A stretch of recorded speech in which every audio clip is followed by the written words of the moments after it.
This presentation is about managing mind and body and setting goals. Once we know our values and purpose, then we have to set goals that we want to achieve. Setting goals is about personal growth and achieving our potential. When goals are reached, we experience great rewards in the form of personal satisfaction, external accomplishments. We experience many of our positive emotions in relations to achieving goals that we feel are important. We are not happy unless we see ourselves progressing. We all understand that. In this video, I'll discuss the growth mindset, goals and habits and emotions, external and internal goals, SMART goals, and how goals can be set and accomplished. Setting goals is very important because it links the actions that we take now and we see them as important to the future. So what I set as my goals, I'm actually predicting the future. I'm looking at the future. This is referred to as a growth mindset, a belief that our ability is not fixed and that we can develop and can be developed. When confronted with challenges, we see these as opportunities for learning and to extend ourselves.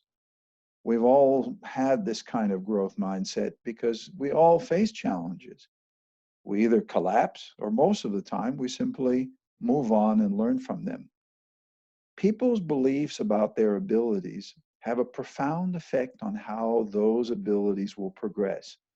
I have found in my own life that there's always risks and challenges associated with any new initiative or setting goals. Why? Because we can fail. And when we fail, when we all experience failure, we're not happy with our failures. And these little failures or big failures can affect our self-esteem, our resilience, and cause us even maybe to lose face in front of others. However, without taking risks and starting new initiatives, how can we progress and achieve our potential? Tasks that we set for ourselves can become habits. B.J. Fogg, the author of Tiny Habits, maintains that the way to create new habits is through behavior design. He has found that we literally hack our brain and code it. He recommends that we make a habit or a goal we want to achieve ridiculously easy. For example, he would do 2 push-ups every time he went to the toilet. The more we do a behavior, in this case, push-ups, when we're prompted by a specific activity, in this case, going to the toilet, then the less we have to think about it, the more we will do it. We are on autopilot. This is a habit that we have hacked or programmed into our brain. We deliberately reinforce the habit by tapping into the reward circuitry of our brain, causing it to encode the sequence of behaviors we've just performed. The rewards become a form of emotional satisfaction of having achieved our goal. We've all experienced that. So you set something, you do it, you achieve it, wow, you feel positive. These positive emotions rewire the brain. It is not primarily repetition over a long period of time that creates the habit. It's the emotion we tap into it.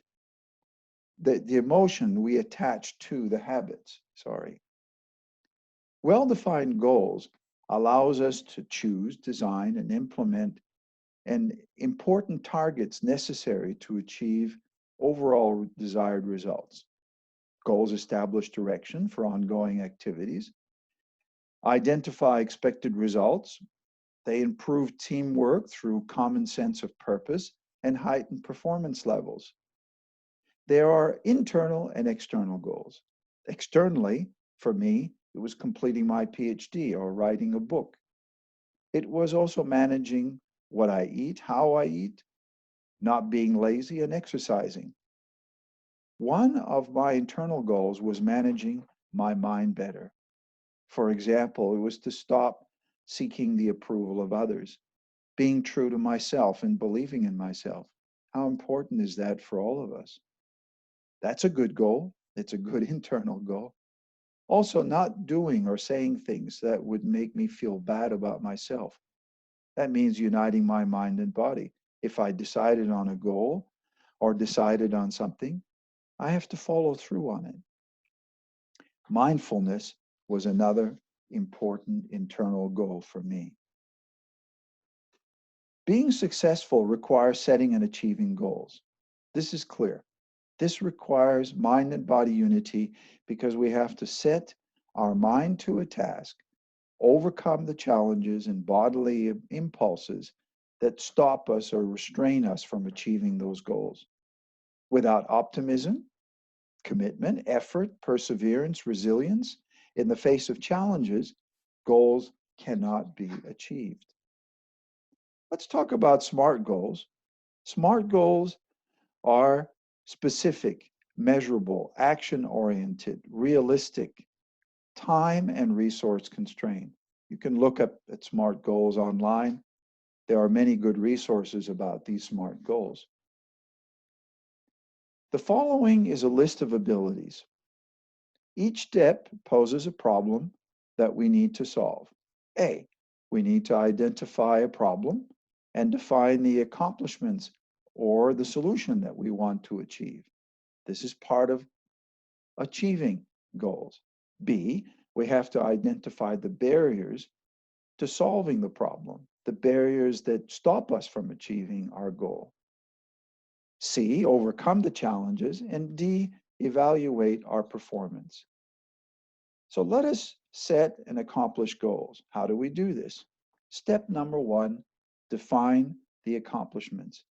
The following are the 8 steps that we will set to accomplish the goals. First, define the accomplishment. Identify personal or career goals and purposes that define who we are and who we want to become. The critical question to ask ourselves are, what are my needs, roles, and responsibilities in doing so? Number 2, we have to visualize the accomplishment. To do so, many people say that visualization of something you want to happen in your life is very, very important.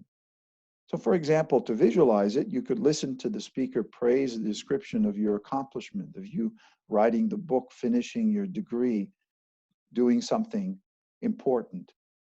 Stand on the podium, imagine yourself accepting the award, and write out a deposit slip for the bonus check that you've earned, and experience a deep sigh of relief after turning in an accomplished project. Number 3, determine specific and measurable outcomes. Now be specific.